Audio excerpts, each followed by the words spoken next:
Several years ago, I made a Saikei. And for those of you who are unfamiliar with Saikei, it is a term that was coined by Kawamoto back in the 1960s. We translate it as living landscape, and it was going along pretty good. And then we had some watering problems in my old greenhouse, and I lost all the big trees. But miraculously, a number of the small plants that were in there survived. And when Kawamoto developed the art, the idea was that you would use it to bulk up your young bonsai material by putting it in a pleasing arrangement, creating some kind of landscape, waiting for the plants to become big enough to use as individual bonsai. So sometime last fall, I did a presentation for the members of the Bonsai Society of Greater New York, where I pulled apart the old planting and rebuilt it with new material. And this is one of the trees that came out of that planting. And I think it's good enough to stand on its own as a Shohin bonsai. Now, if you notice, the foliage on the plant is orange, and that is a condition we call bronzing. It happens with evergreens when they are exposed to the cold weather and sunlight. They will turn orange and purple and red and a whole host of colors that make you think the plant is diseased or there's something wrong with it, and there is really nothing wrong with it. My instructor used to say that boxwoods were an exercise in pruning, and I agree with him. I'm not looking to do a huge amount of wiring here, but I will be removing unnecessary portions of the tree, which will probably leave some openings,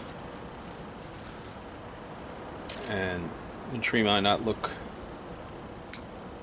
too nice in the short term, but in the long term I think I really didn't want to take that one off, but I think in the long term it will help the tree appear more like a tree, because we know boxwoods are not trees, they're more shrubs. And in my opinion, the difference between a tree and a shrub is having lots of trunk visible. So what I'm going to do now is shorten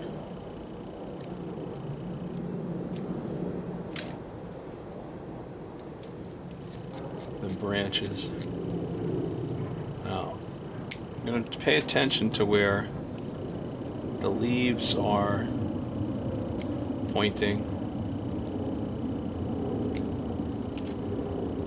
They will let me know where the new growth is going to go.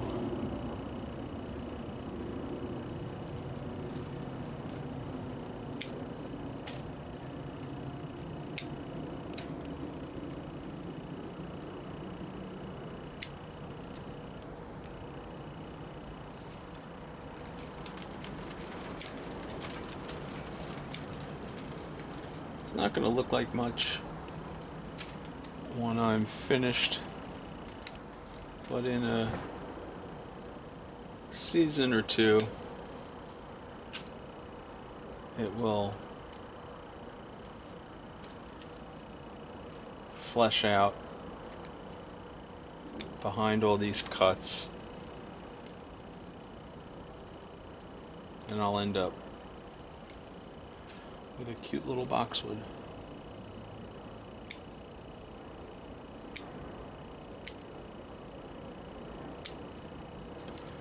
So I've got this weird branch in there that I don't really want, but I kind of need for the time being, unless I want to get into wiring. And the problem with wiring a boxwood is once you start, you can't stop, because you shift one part of the tree, and then that means you're looking at something else that's out of place, and before you know it, you've wired the whole tree. And boxwoods are a very hard wood. They're not easy to manipulate with wire.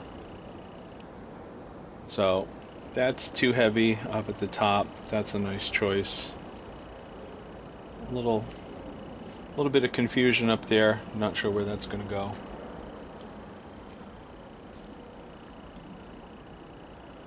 If I want to follow that as the main line of the trunk, then this needs to go.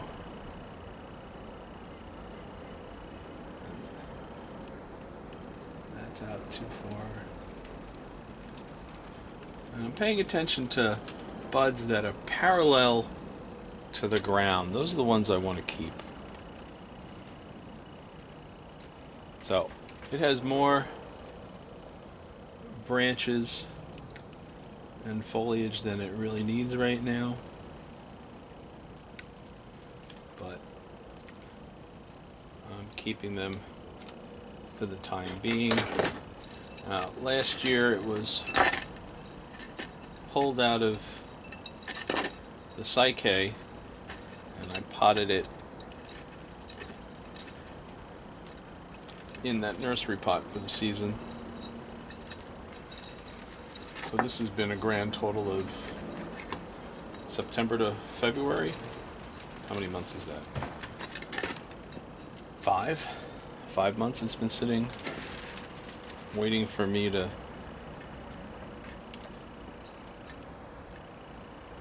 pot them up. I was thinking about doing it right there during the demonstration, but there just aren't enough hours to do all the stuff you want to do.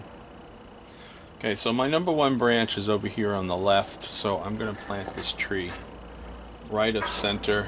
I'm going to look at the container, see if this side is better than that side, and I'll pick what I think is a better front for the container.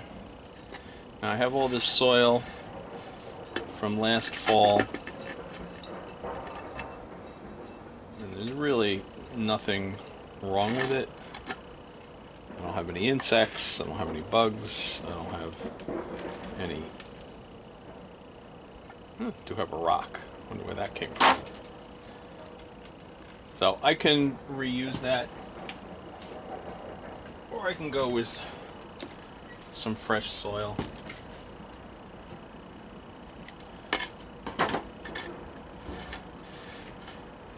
So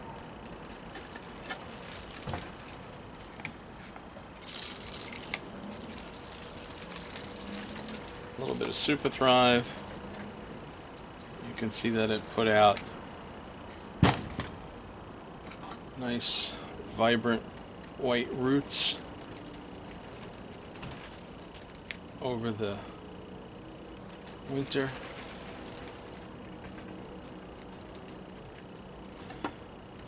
We'll go right of center.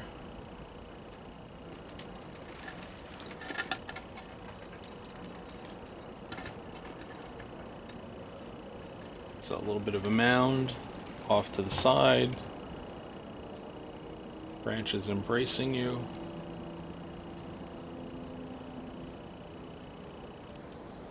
Work my way up through the root ball.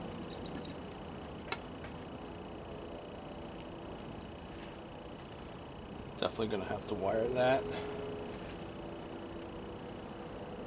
Find my front.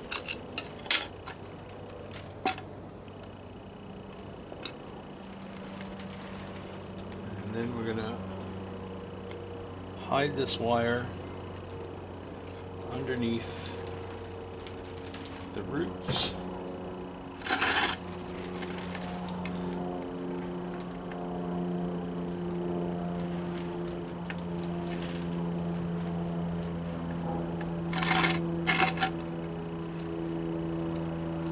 Gonna maintain the planting angle.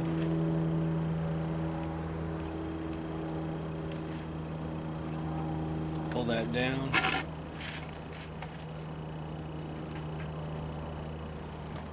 And this little root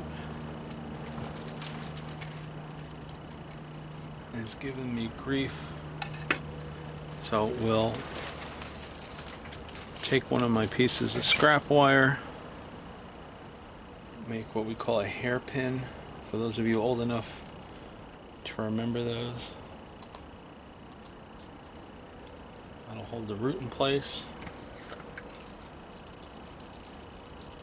And we're just gonna put another scoop of soil.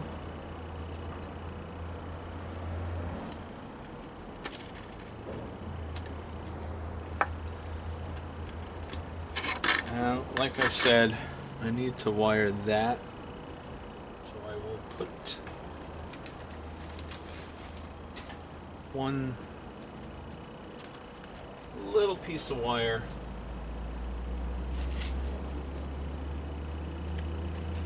I'm hoping the 1.5 millimeters strong enough, because I think the 2 millimeter would be overkill. And I'm going to try and pull that one down at the same time. So we'll bring this one up.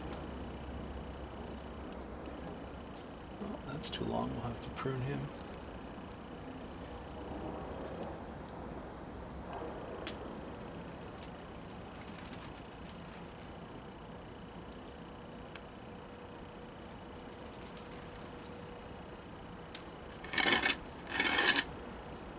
Let's see if we can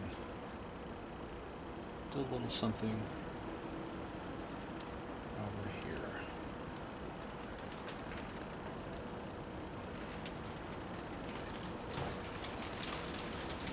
You really want to go and follow the heavy parts of the branch with your wire. So this little guy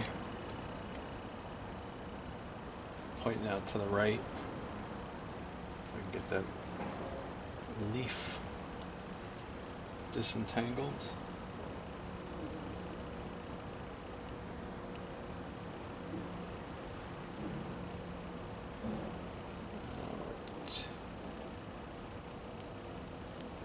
So when he gets a little more substance to him, I think I'll wire that. So in the meantime,